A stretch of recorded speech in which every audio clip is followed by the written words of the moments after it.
The United States Navy has 11 nuclear-powered aircraft carriers, more than 750 military bases across 80 countries, and enough firepower to destroy any fleet on Earth. And yet, right now, it cannot freely sail through a narrow stretch of water just 33 kilometers wide.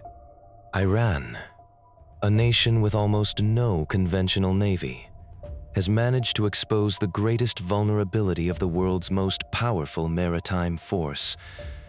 This is the story of how cheap drones, fast boats, and old-school mines are rewriting the rules of naval warfare forever.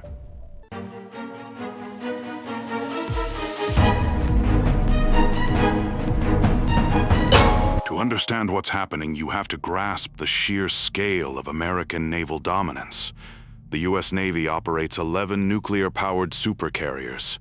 No other nation on Earth has more than 2. Each one is a floating city with over 5,000 crew members and up to 90 aircraft. Each carrier costs roughly $13 billion to build and about $2.5 million per day just to operate. A single carrier strike group includes guided missile cruisers, destroyers, attack submarines, and supply ships. A floating armada capable of projecting American power anywhere on the globe. Add over 750 military installations in more than 80 countries, and the picture is clear. Since 1945, no navy has even come close to this kind of global reach. The U.S. Navy didn't just dominate the seas, it owned them. But raw power has a fatal blind spot, and that blind spot is called a choke point. Over 80% of all global trade moves by sea. Nearly 70% of the world's oil, exceeding 100 million barrels every single day, must pass through a handful of narrow maritime bottlenecks. The global supply chain was built on one assumption: these choke points would always stay open. The Strait of Hormuz is the most critical of them all. Just 33 kilometers wide at its narrowest point, it squeezes between Iran's mountainous coast and the Omani Peninsula.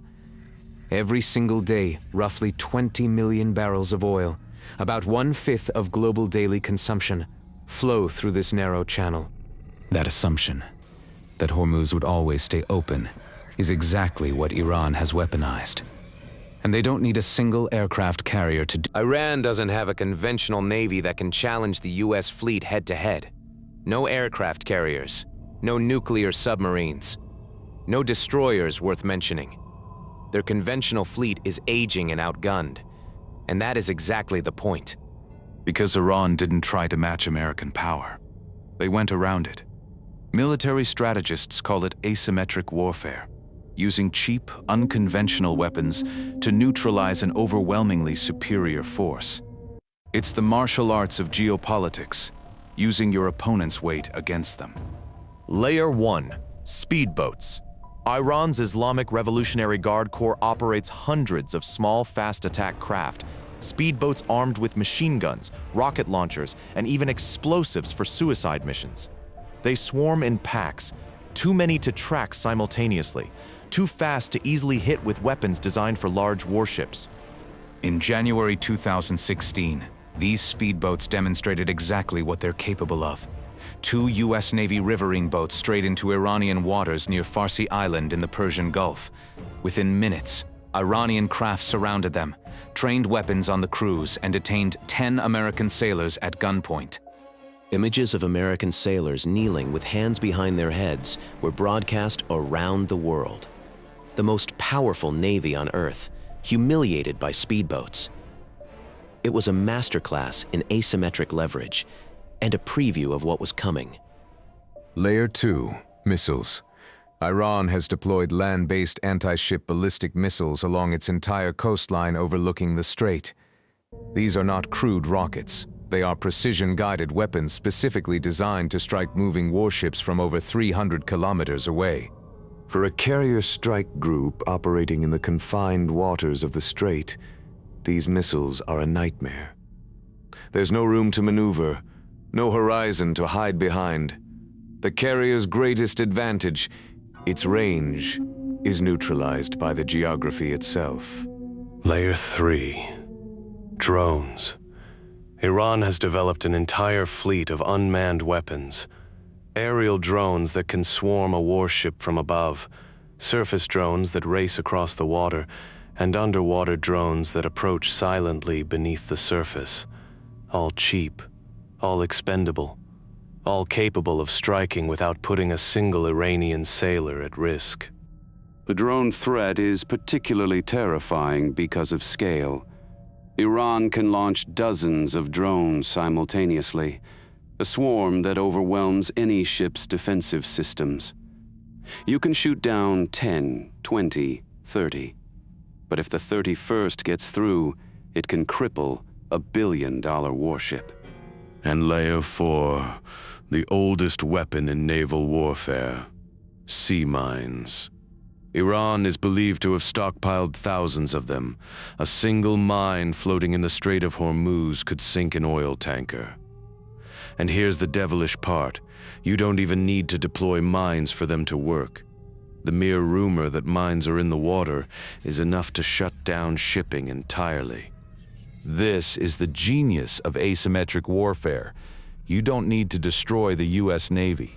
You just need to make it too expensive and too risky for them to operate in your backyard. And the cost calculus is devastating. An aircraft carrier costs $13 billion. A single Iranian attack drone costs a few thousand.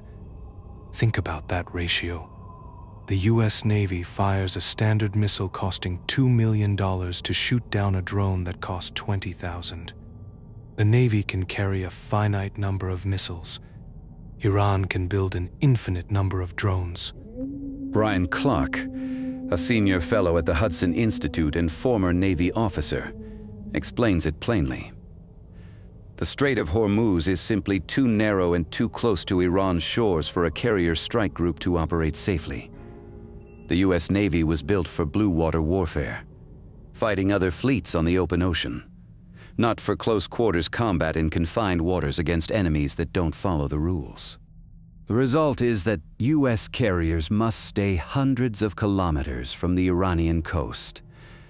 Only smaller destroyers dare venture closer, and even they operate under constant threat from missiles, drones, and fast boats that can appear without warning. Now consider the crew aboard a commercial oil tanker transiting Hormuz. A captain navigating a 300-meter vessel through a channel barely wider than the ship itself, with Iranian speedboats circling, missiles. But Iran isn't the only proof that this new kind of naval warfare works.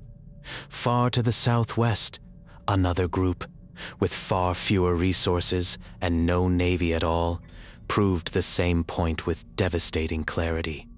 In November 2023, Yemen's Houthi rebels, a non-state actor backed by Iran, began attacking commercial ships transiting the Red Sea.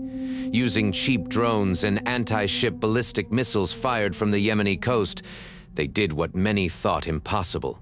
They effectively closed one of the world's busiest shipping lanes. The US Navy responded by deploying multiple warships to protect commercial traffic.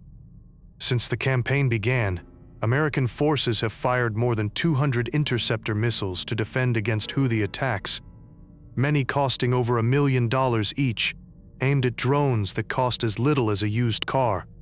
The Houthis don't even need to hit their targets to win. The mere threat of attack sent insurance rates for Red Sea transit soaring by 500%. Shipping companies began rerouting around Africa's Cape of Good Hope, adding 10 extra days and roughly $1 million per voyage. Global trade routes were being rewritten by a militia. This is the new reality of naval power. You no longer need a navy to do naval warfare. Drones, missiles, and mines have democratized sea denial. Any group with a coastline and a few $1 million can now hold global trade hostage. The barrier to entry has collapsed. So how is the US Navy adapting? The answer: slowly and at enormous cost. New laser weapons are being mounted on destroyers. A single shot costs about $1 compared to $1 million missile. It's a staggering cost reduction, but these systems are still in their infancy. Gun-based close-in weapon systems are being upgraded. Counter-drone drones, small unmanned interceptors designed to take out other drones mid-flight, are being developed and tested. But these innovations are still years from full fleet deployment, and the vulnerability window is open right now. And while the US scrambles to adapt, another superpower is watching very carefully and building a navy that might never need to fight the old way. China has built the world's largest navy by ship count. Over 370 vessels and growing, projected to reach 435 ships by 2030. But numbers alone don't tell the story.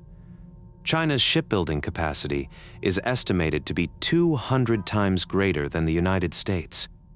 In 2024, a single Chinese shipyard reportedly outproduced the entire American naval construction since World War II. Retired Senior Colonel Zhou Bo of China's military puts it bluntly. China is not just building more ships, it is investing heavily in artificial intelligence, robotic vessels, and autonomous drone swarms. The future of naval warfare, he argues, won't be decided by who has the biggest carriers. It will be decided by who controls the cheapest ways to deny access to the sea. This is the strategic earthquake that Iran helped trigger. When a non-state actor like the Houthis can close the Red Sea, and a regional power like Iran can paralyze the Strait. For American taxpayers, this raises an uncomfortable question. Why spend $13 billion on a carrier that can't safely enter the waters where it's most needed? For sailors, it means operating in a new kind of danger, where the threat isn't another fleet, but a swarm of cheap drones launched from a hillside by an adversary that costs less than the jet fuel aboard your own ship. The US Navy isn't going anywhere. It remains the most powerful maritime force on Earth, but power without control is just potential. And in the narrow choke points that keep the global economy alive, control now belongs to whoever can deny access for the lowest cost. Iran didn't defeat the US Navy. No Iranian submarine sank an American carrier. No Iranian fighter shot down a US jet. But they achieved something arguably more significant. They proved that a $13 billion supercarrier can be neutralized by weapons that cost less than the fuel it takes to launch a single fighter jet. The Strait of Hormuz, the Red Sea, the Bab al-Mandeb. These aren't just geography. They are the fault lines of a new era. And the next war at sea won't be won by the fleet with the most ships. It will be won by the force that can deny the sea for the least. If this story changed how you think about military power, hit subscribe for more history that challenges what you thought you knew. And I want to hear from you. Do aircraft carriers still matter? Or are they the battleships of our generation? Drop your take in the comments below.